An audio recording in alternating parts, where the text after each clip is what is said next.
Hello patients और मैं आपका फिर से वेलकम करती हूँ into one of these segments जो मैं बनाती हूँ regarding your educational purposes.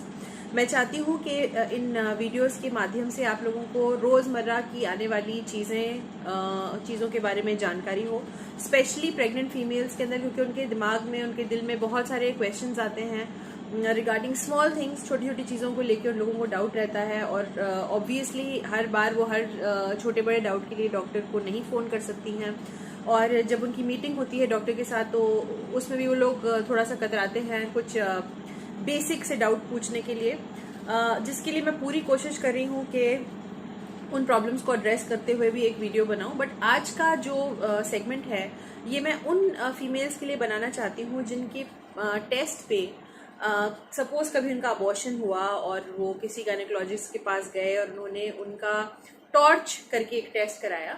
Torch में कभी कभी रुबेला पॉजिटिव आता है। अब प्रॉब्लम ये है कि इस टेस्ट को पढ़ना, उसे इंटरप्रेट करना और उसके बाद उसके मुतालिक ट्रीटमेंट देना, ये तीनों चीज़ें बहुत ही कम लोगों को इन डेप्थ मालूम रहती हैं, और उससे भी ज़्यादा इम्पोर्टेंट वो पेशेंट को समझा नहीं पाते। As result of which patient अलग अलग जगहों पर घूमता रहता है, टाइम वेस्ट करता रहता है, प्रेगनेंसी ऑब्वियसली बढ़ती चली जाती है, और कुछ ऐसी डिजीजेस हैं जिसके साथ प्रेगनेंसी को कंटिन्यू करना ठीक नहीं है। एट द सेम टाइम ऐसी भी बहुत सारी डिजीजेस है जिसमें प्रेगनेंसी को कोई फर्क नहीं पड़ेगा, और बहुत सारे पेशेंट्स मैंने इस तरह के डील करे हैं जो मेरे पास आए हैं पूछते हुए कि मैडम हमारा ये टेस्ट पॉजिटिव आया है और हमको बोला गया है कि प्रेगनेंसी अबॉर्ट करना ज़रूरी है।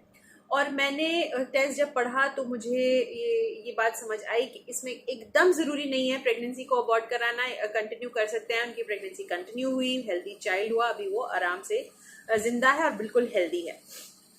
और ऐसे भी कुछ पेशेंट्स हैं जिनके पास टेस्ट पॉजिटिव आया है और उन लोगों को वो लोग दर दर भटक रहे हैं पूछते हुए कि इसके आगे हम क्या करें।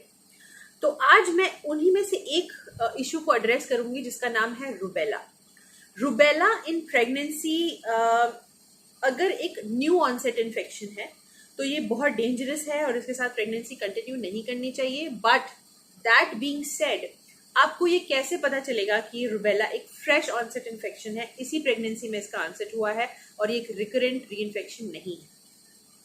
इसके लिए मेरा आप लोगों से ये गुजारिश है कि जब आप लोग ये टॉर्च टेस्ट कराते हैं उसके अंदर IgG और IgM दो चीजें हमेशा देखी जाती हैं। अगर IgG पॉजिटिव है और IgM नेगेटिव है, प्लीज प्लीज मेरी आपसे ये गुजारिश है कि आप लोग ये प्रेगनेंसी को अबॉर्ट ना कराएं, कुछ प्रॉब्लम नहीं होने वाली है।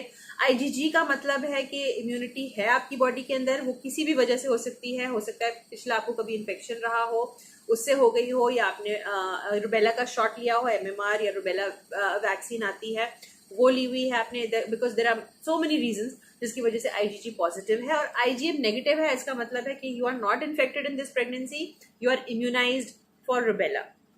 इसमें प्लीज आप लोग जाकर आगे अबॉर्ट ना करें।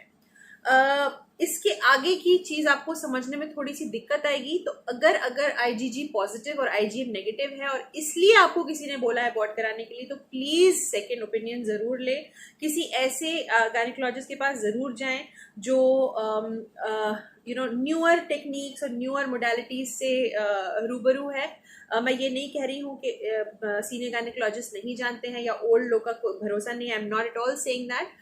मैं सिर्फ ये जानना, आप लोग को ये बताना चाहती हूँ कि अगर आपको प्रेगनेंसी अबॉर्ट करने के लिए किसी ने भी परामर्श दिया है because of this report, please take a second opinion और इवन अ थर्ड ओपिनियन अगर आपको जरूरत लगे तो।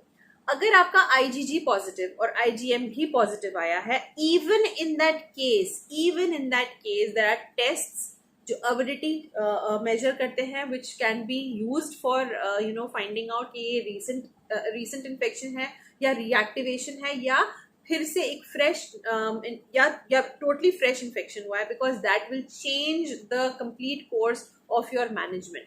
सो मेरे पास ऐसा अभी रिसेंटली पेशेंट आया है जो कि इंस्टीट्यूट ऑफ इन्वेस्टिगेटिव साइंसेस से जाकर वापस आया है, because even they did not council that patient well, they referred the patient back we referred the patient, somebody probably from I think our own clinic referred the patient to that institute, and they referred it back saying that we don't understand all these things, you take care of the patient. So please patient को यहाँ से वहाँ घुमाने से पहले इस चीज को जांच ले, परख ले कि आईजीजी वाकई में पॉजिटिव है या नहीं, आईजीएम वाकई में पॉजिटिव है नहीं या नहीं, और इसका अगर जरूरत पड़े तो 2-3 जगह आप साइमल्टेनियस ब्लड सैंपल दीजिए, ताकि एक आपको कंसेंसस पता चल जाए कि ये जो रिपोर्ट आपके हाथ में है ये सही है या नहीं, before going ahead and aborting the pregnancy. Abortion of the pregnancy के बारे में मेरा एक सेपरेट वीडियो है जिसमें मैंने रीसेंट गाइडलाइंस के बारे में डिस्कस करा है, because it's your right to go ahead and abort the pregnancy if you do not want to carry forward with the pregnancy. किसी भी वजह से अगर आपको अबॉर्ट कराना है प्रेगनेंसी को, तो आपके पास ऑब्वियसली कुछ रीजंस हैं जो हम लोगों की गाइडलाइंस में बताए गए हैं गवर्नमेंट की तरफ से, जिसे प्रेगनेंसी अबॉर्ट कराना पूरी तरह से लीगलाइज्ड है। सो ये मेरा एक अलग सेगमेंट है टोटली, आप लोगों में से जिन लोगों ने नहीं देखा है प्लीज़ वो देखिएगा।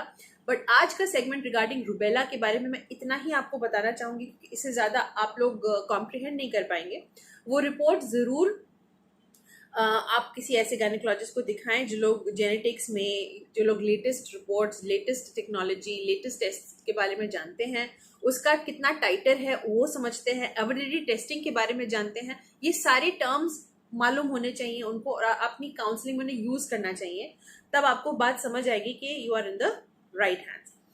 एट द सेम टाइम अगर आपको मुझसे परामर्श करना है, काउंसलिंग मेरे से चाहिए, the link is there in the description below. You are most welcome to talk regarding this kind of test and even the other test of the torch panel. इसके बारे में मैं डिस्कशन अपने नेक्स्ट सेगमेंट में करूंगी, so just stay tuned.